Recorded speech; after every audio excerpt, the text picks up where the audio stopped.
So, ayan guys, nagbabalik ako. Kasi pag yung iba kasi, pag may pera na, di ba, nagpaparitoke. Ngayon, meron akong nakita na binalita isa sa sa GMA7. So, nagparitoke siya.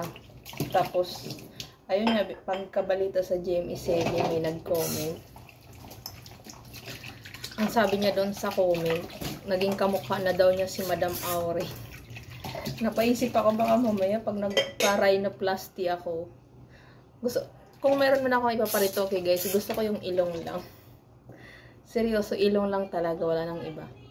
Kung sakali lang magpaparitoke ako Kasi baka mamaya maging kamukha ko naman si Maui Donicia. Maui Donicia. Kaya parang sa totoo lang, nakakatakot magparitoke. Depende naman lang siguro. Kasi sila Tony Fowler, maganda naman yung kinalabasan ng retoke nila, di ba? Siguro parang doon kay Doc Yapi. Doon sila nagpaparitoke. Maganda yung nila doon.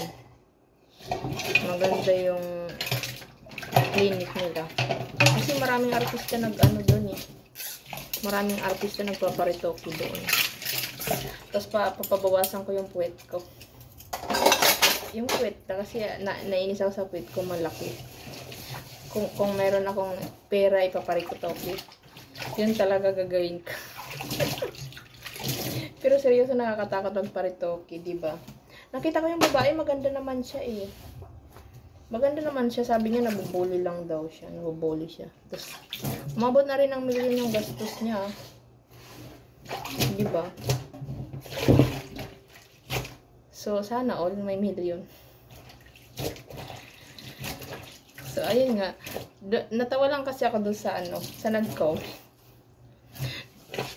Nakita ko siya bago magparitoke. Maganda naman siya. Ewan ko ba kung bakit nasa comment, nabasa ko na kamukha niya si Madam Aure.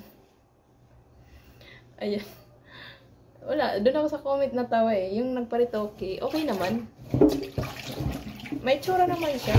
Pero parang feeling ko talaga, maganda naman siya nung hindi pa nagparitoke. Ewan ko ba, sabi niya nabubuli siya. Kung ako magpaparitoke, sana kamukha ko na lang si Marian Rivera. Tsaka si Christine Hermosa. Kung sakali magpaparitoke ako, diba? Eh, kung kamukha lang din naman ni Pokwang, pwede pa.